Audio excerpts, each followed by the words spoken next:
I was home by 9:30 most nights. Not because I had nowhere else to be, but because I genuinely enjoyed my evening routine. Dinner at 7, a book until 9, then bed by 10. Weekends followed similar patterns. I worked as a financial analyst, left the office at 5:15 daily, and had maintained this schedule for 6 years. My sister Diane found this existence baffling. She was spontaneous, always posting pictures from concerts or weekend trips. Her 3 kids, ranging from 17 to 22, had inherited her energy. They were constantly busy, their social calendars packed with activities I couldn't begin to track. The contrast became a running joke at family gatherings. "Is Beth coming?" my niece Kayla would ask, already knowing the answer. "Or does she have another exciting night of Netflix planned?" "Leave your aunt alone," Diane would say, though she'd be smiling. Not everyone needs constant stimulation. I never took offense. My life worked for me. I had savings, no debt, a well-maintained apartment, and genuine contentment. Their chaos seemed exhausting. The Friday before Thanksgiving, Diane hosted dinner. All 3 kids were there. Kayla, 22, and working in marketing, Tyler, 19 and home from college, and Mason, 17, a high school senior. I arrived at 6:30 with a store-bought pie. "Beth," Diane hugged me, already holding a glass of wine. Perfect timing. Kids are in the living room. The living room was loud. Kayla was showing Tyler something on her phone. Mason was texting rapidly. "Hey, Aunt Beth," Kayla said without looking up. "Let me guess, you came straight from home?" I did. "What were you doing before this?" "Let me guess, organizing your spice cabinet alphabetically?" Tyler snorted. "She probably has a spreadsheet for her spreadsheets." "Actually, I was reading," I said mildly. "Just finished a book on economic theory." "Riveting," Mason muttered, his eyes still on his phone, truly living on the edge. Dinner was pleasant enough, though conversation constantly circled back to their adventures. Kayla's upcoming Miami trip, Tyler's fraternity formal, Mason's plans for a concert. "What about you, Beth?" Diane asked. "Any exciting plans?" "I'm refinancing my mortgage. Rates dropped, so I'm saving about $400 a month." Silence, then Tyler started laughing. "That's the most Aunt Beth thing I've ever heard." "Aunt has no life, she's always home." Kayla joined in. "God, I'd die if my weekends involved mortgage paperwork." "It's actually quite satisfying," I said. "That $400 monthly adds up to nearly $5,000 annually." "Retirement planning," Mason said dramatically. "You're 41. Do you ever just live in the moment?" "I live plenty. I just prefer predictability." "You prefer boring," Tyler corrected, grinning. Diane finally intervened.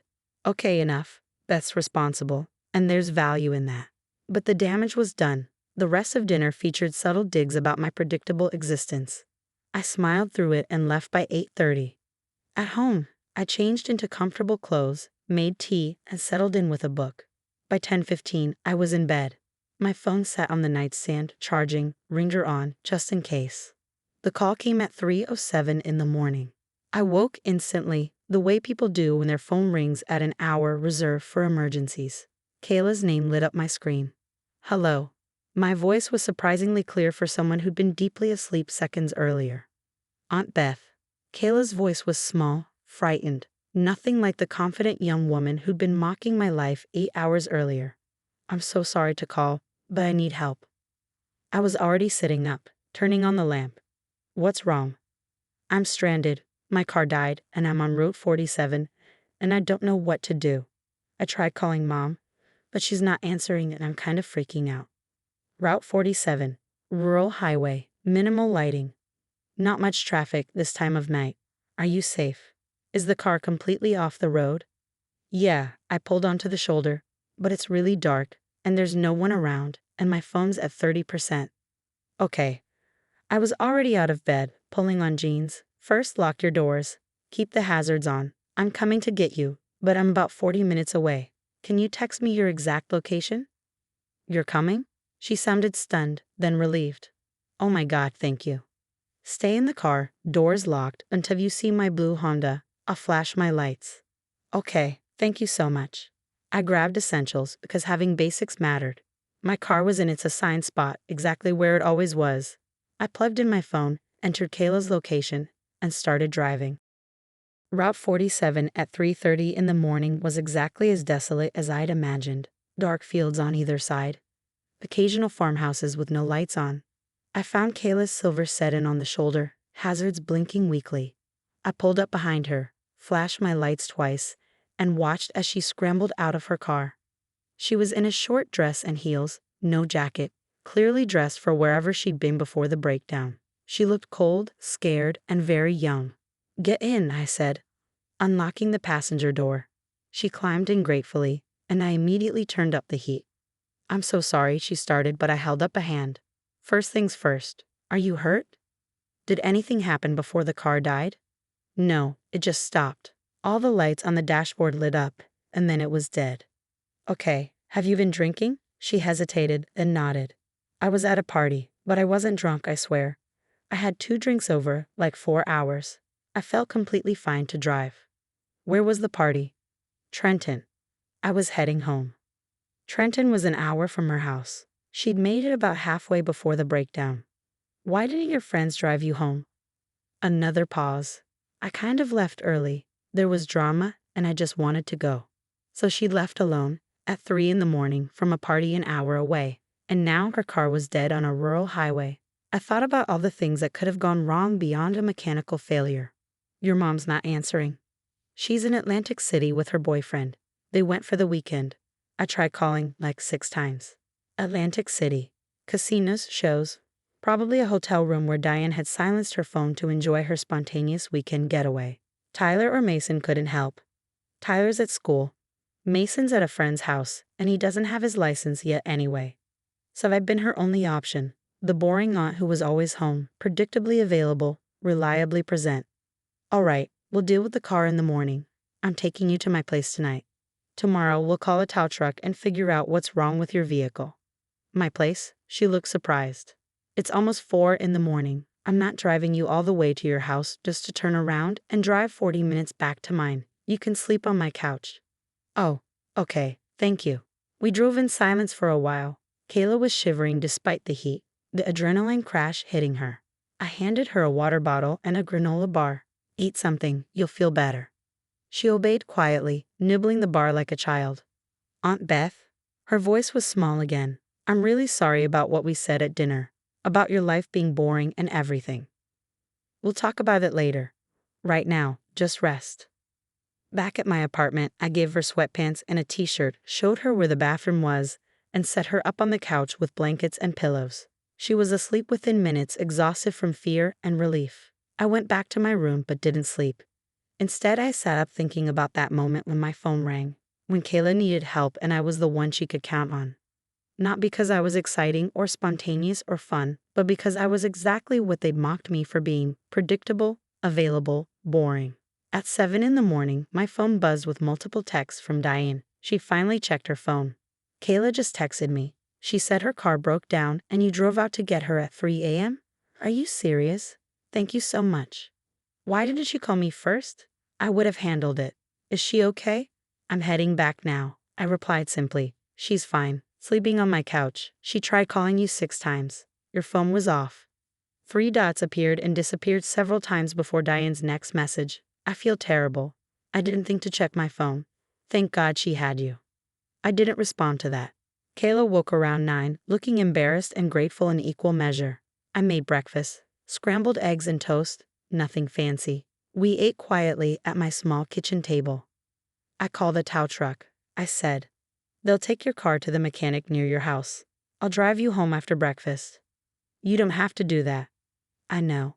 She pushed her eggs around her plate. "Last night was scary. I kept thinking about all the things that could have happened if you hadn't come, if you hadn't answered. But I did answer. Because you were home, because you always are." She looked up at me. "I made fun of you for that. You did. I'm sorry, really sorry.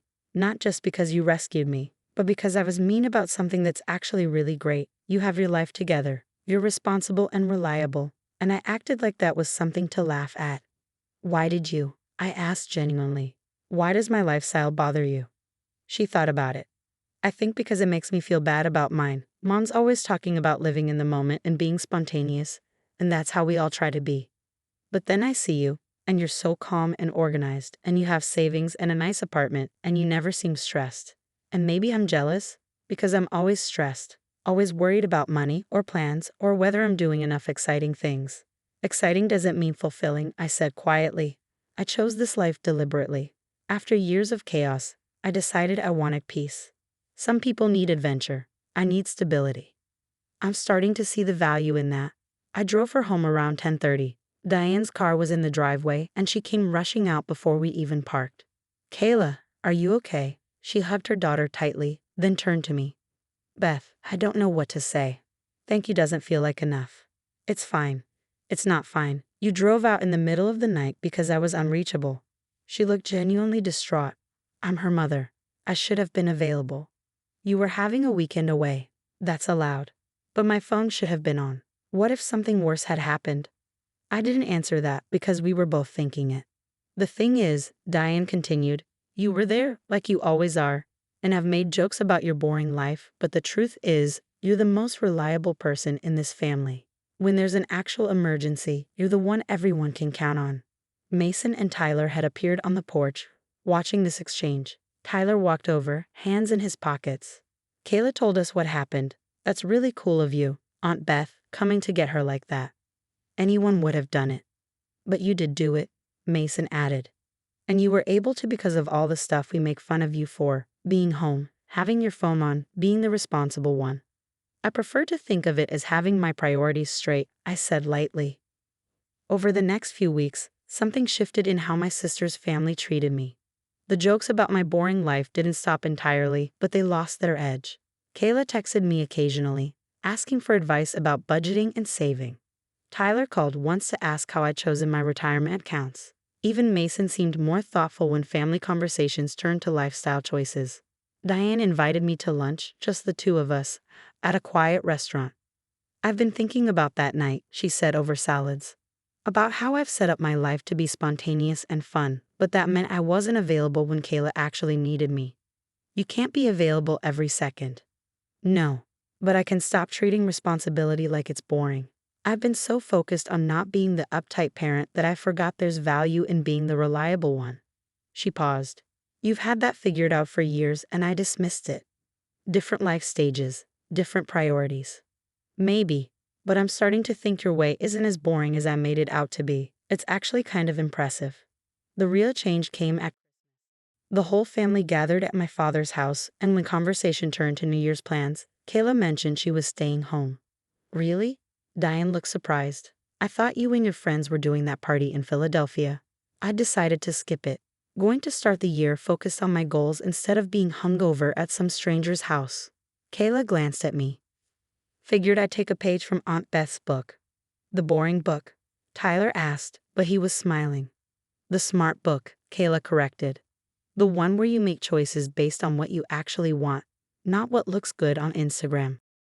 I didn't say anything, just sipped my coffee and enjoyed the moment. That night, as I drove home to my quiet apartment with my predictable routine waiting for me, I thought about that 3 a.m. phone call, about being the person someone calls when they're scared and stranded and need help, about how reliability isn't exciting, but it matters. Maybe more than excitement does. My phone rang as I pulled into my parking spot. Kayla's name lit up the screen. Hey, I answered. Hey, Aunt Beth, I just wanted to say thanks again for everything, but especially for showing me that boring isn't actually boring, it's just sustainable. I'm glad you see it that way now. Can I ask you something? How did you figure out what kind of life you wanted? I thought about it, sitting in my car in my assigned spot under the familiar streetlight. I stopped trying to live anyone else's version of interesting and started building what made me feel peaceful. Turns out peace looks pretty boring from the outside, but it feels good on the inside. It feels exactly right. After we hung up, I went upstairs to my apartment, where everything was exactly where I'd left it. Predictable, organized, quiet. I made tea, picked up my book, and settled into my evening routine. Boring maybe, but when the phone rang at 3 in the morning, I'd been ready. And that made all the difference.